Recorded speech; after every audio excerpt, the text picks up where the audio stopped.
पुस्तक दुर्दम्य भाग 58. काँग्रेस संपली आणि नामजोशांचे क्षयाचे दुखणे बळावून अगदी विकोपाला गेले. शेवटी तर त्यांचे अतोनात हाल झाले. बोलण्याची ताकद त्यांच्या अंगात राहिली नाही. बळवंतराव सारखे त्यांची शुश्रूषा करीत होते. अखेरची वेळ आली, पण नामजोशांचा जीव कोणत्यातरी कारणाने अडकला होता. इतके दिवस जे सांगायचे त्यांनी टाळले होते ते आता सांगितलेच पाहिजे असे त्यांना वाटू लागले होते. पण तोंडातून शब्द तर फुटत नव्हता. त्यांच्या जीवाची तगमग पाहून बळवंतरावांनी त्यांना विचारले, तुम्हाला काही सांगायचे आहे का? नामजोशी थोडा वेळ स्तब्ध राहिले. त्यांच्या डोळ्यांच्या कडा ओल्या झाल्या. बळवंतरावांनी त्यांच्या कपाळावर हात ठेवला तेव्हा नामजोशांना बडबडून आले आणि त्यांनी ओठ हलवून आणि खाणाखुणा करून आपली व्यथा बळवंतरावांना सांगितली. नामजोशांना आपल्या बायका मुलांची काही तरतूद करून ठेवता आली नव्हती. लोककार्यातच त्यांच्या सगळ्या शक्तीचा व्यय झाला होता. आपल्या मागे आता घरातल्या माणसांचे कसे होईल ही चिंता त्यांचे काळीच पोखरीत होती.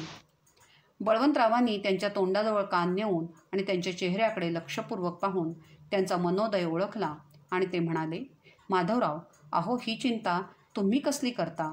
मला हे सर्व माहीत आहे आणि ही सगळी जबाबदारी माझी आहे असंच मी मानतो. माझ्या मुलांचं एक वेळ कमी होईल, पण तुमच्या मुलांना काहीही कमी पडू देणार नाही. तुम्ही अगदी निश्चिंत असा. बळवंतरावांनी आपल्या छातीवर हात ठेवून जेव्हा असे सांगितले तेव्हा नामजोशांचा जीवाची तगमग थांबली.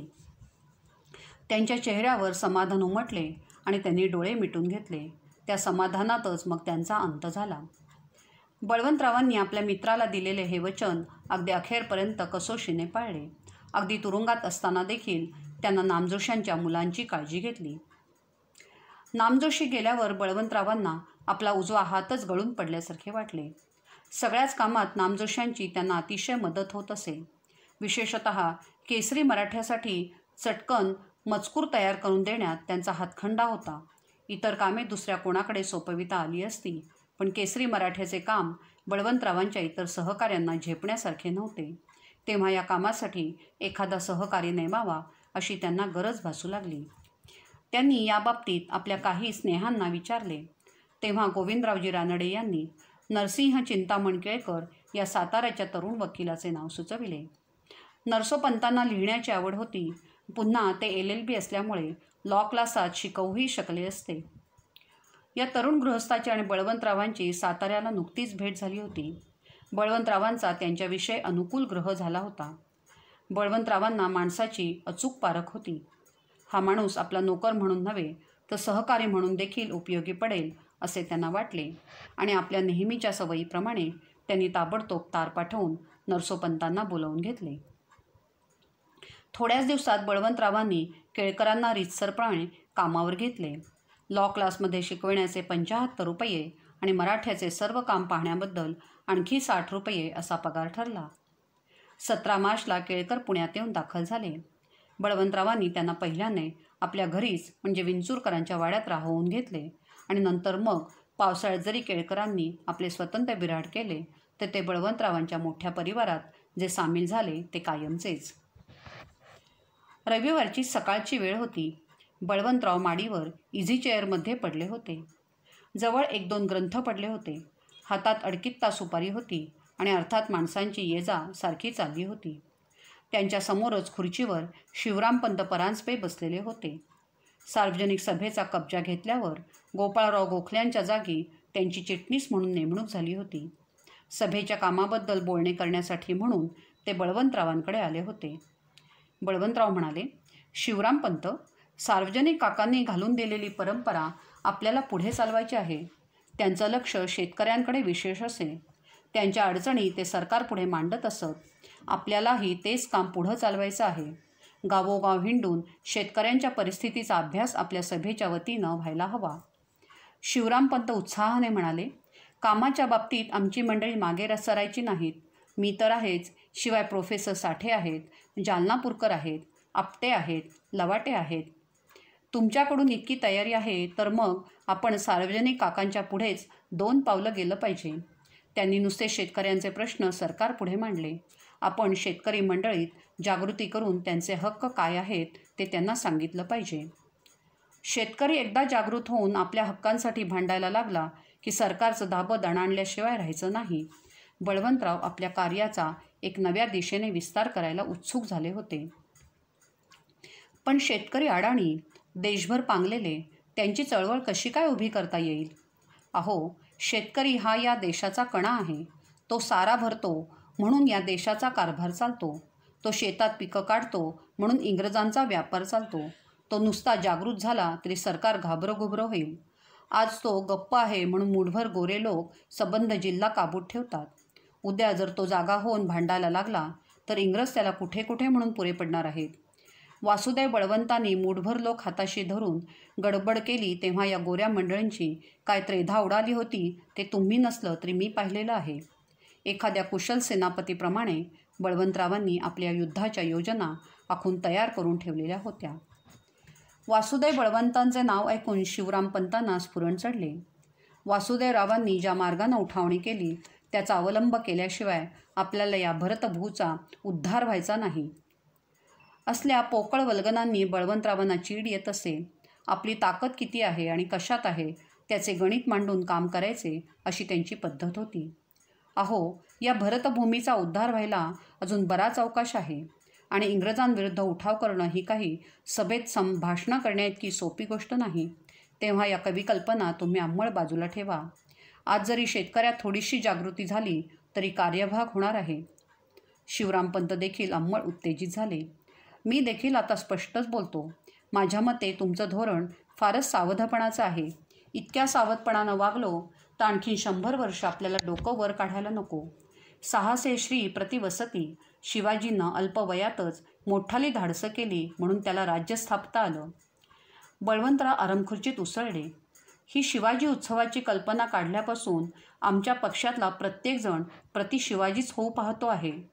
इतकीच जर तुम्हाला खुमखुमी आहे तर 500 तलवार बहाद्दर घेऊन या कसे. मग मी देखील तलवार हातात घेतो आणि आपण सगळे इंग्रजांवर तुटून पडूया. यावर शिवरामपंत काहीच बोलले नाहीत. पण बळवंतरावांचे बोलणे त्यांना पटले नव्हते हे त्यांच्या मुद्रेवरून स्पष्ट दिसत होते. शहाणपणाचे धोरण आपण आखून देऊ आणि ते अंमलात आणावे बळवंतरावांनी अशी इतर अनेकांप्रमाणे त्यांचीही अपेक्षा होती. त्यांची मनस्थिती बळवंतरावांच्या ध्यानात आली. मग ते शांतपणाने म्हणाले, माझं म्हणणं तुम्हाला पटलेलं दिसत नाही, पण शेतकऱ्यात जागृती व्हायला हवी याबाबतीत तरी तुमचं आमचं एकमत आहे ना. तर मग त्या कार्याला लागा कसे. परवा पुण्यात काँग्रेस झाली तेव्हा कोणीतरी माणसानं दुष्काळामुळे पोट खपाटीला गेलेल्या एका दीनवाण्या शेतकऱ्याचं चित्र तेथे मंडपाच्या दाराशी मांडून ठेवलं होतं. माझ्या मते काँग्रेससाठी जमलेल्या सगळ्या मोठमोठ्या पुढाऱ्यांपेक्षा तो माणूस शहाणा होता. या देशाचं राजकारण कोणत्या दिशेनं गेलं पाहिजे ते त्याला अचूकपणे समजलं होतं. आपलं राजकारण त्या शेतकऱ्याच्या खपाटीला गेलेल्या पोटाला जाऊन भिडलं पाहिजे. बळवंतरावांनी सुपारी फोडली आणि तोंडात टाकली. सहज म्हणून त्यांनी खिडकीभर पाहिलं. तो एक पांढरे फूल वर आले आणि पुन्हा खाली गेले. बळवंतरावांना आश्चर्य वाटले. थोड्या वेळाने तोच प्रकार पुन्हा झाला. तेव्हा बळवंतराव उठून खिडकीजवळ गेले आणि खाली चौकात काय चालले आहे हे त्यांनी पाहिले. चौकात 2 खांब पुरून एक जाळे बांधलेले होते. त्याच्या दोन्ही बाजूला उभे राहून विश्वनाथ आणि नरसोपंत बॅडमिंटन खेळत होते. तो प्रकार पाहून बळवंतरावांना राग आला. ते वरूनच विश्वनाथाला म्हणाले, अरे हा काय प्रकार मांडला आहेस. बॅडमिंटन हा नाजूक साजूक खेळ बायकांनी खेळावा. ह्या वयात तू तालमीत जाऊन मल्लखांब, कुस्ती असले खेळ खेळायला हवे. मी तुमच्या एवढा होतो तेव्हा रोज आखाड्यात जात असे, पण तुम्हा मुलांना मुळे अंग मोडून मेहनत करायला नको. बळवंतराव इतके बोलल्यावर नरसोपंत मुकाट्याने रॅकेट खाली ठेवून तेथून चालते झाले. मग विश्वनाथ खाली मान घालून खट्टू मनाने रॅकेट बगलेत मारून तेथून निघून गेला. त्या बापड्याने कुठून कुठून हे खेळाचे सामान मोठे प्रयासाने गोळा केले होते. कारण दादा असल्या गोष्टीसाठी पैसे देणार नाहीत हे त्याला पक्के माहीत होते. पण तो सगळा प्रयास आता व्यर्थ गेला होता आणि इतर थोरा मोठ्यांच्या मुलांप्रमाणे ऐटबाजपणे हा साहेबी खेळ खेळायची त्याची हौस देखील अपुरीच राहिली होती. पुन्हा नरसोपंतांसमोर त्याचा पाण उतारा झाला होता तो वेगळाच. दादांच्या विषयी त्याच्या मनात एक सूक्ष्मशी आढी निर्माण झाली आणि एका बाजूला उभे राहून खेळ पाहण्यात रंगलेल्या धाकट्या रामचंद्राच्या मुद्रेवर देखील तशीच आढी उमटली. बळवंतरावांना हिंदुस्थानातल्या शेतकऱ्यांचे मनोगत समजू शकत होते, पण आपल्या मुलांचे मनोगत मात्र त्यांना कधीच जाणता आणले नाही. मुलांचे भले करावे अशा भावनेने ते त्यांच्यावर निरनिराळे निर्बंध घालीत असत. आपले आदर्श त्यांच्या मनात बिंबवण्याचा प्रयत्न करीत, पण मुलांच्या मनात काय आहे ते जाणून घेण्याची आवश्यकता त्यांना वाटत नसे. यामुळे त्यांच्या मुलांच्या मनात त्यांच्याविषयी एक प्रकारची अढी निर्माण होत गेली आणि त्यातून पुढे फार विचित्र परिस्थिती निर्माण झाली. इतर अनेक उद्योगात घडलेल्या बळवंतरावांना आपले पैशाचे व्यवहार सांभाळायला फुरसतच मिळत नसे. शिवाय त्यात त्यांना रसही वाटत नसे. म्हणून त्यांनी याबाबतीत अगदी सोपी व्यवस्था करून टाकली होती. पैशांची जी काही आवक होई ती वासूकाकांकडे जमा करायची आणि खर्चाला लागतील तसतसे पैसे त्यांच्याकडून घेऊन यायचे. हिशेब ठेवणे, कर्जाची फेड करणे वगैरे गोष्टी वासूकाका सांभाळीत. थोडक्यात म्हणजे वासूकाका जोशी ही बळवंतरावांची बँकच होती.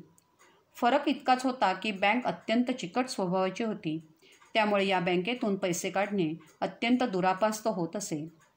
बळवंतराव हौसमौज करीत नसले तरी त्यांचा स्वभाव खर्चिक होता. सार्वजनिक कामे करताना ते पैशांचा विचार करीत नसत. लागेल तसा पैसा खर्च करीत बसत. या आपल्या स्वभावावर उतारा म्हणूनच कदाचित त्यांनी आपले पैशांचे व्यवहार वासूकाकांसारख्या चिकट गृहस्थांकडे सोपविले असावेत. विशेषतः गंगाधर पंत विद्वांसांची फार पंचायत व्हायची. गंगाधर पंत हे धोंडोपंतांचे धाकटे बंधू. धोंडोपंत लातूरला असल्यामुळे घरचे व्यवहार तेच सांभाळीत असत.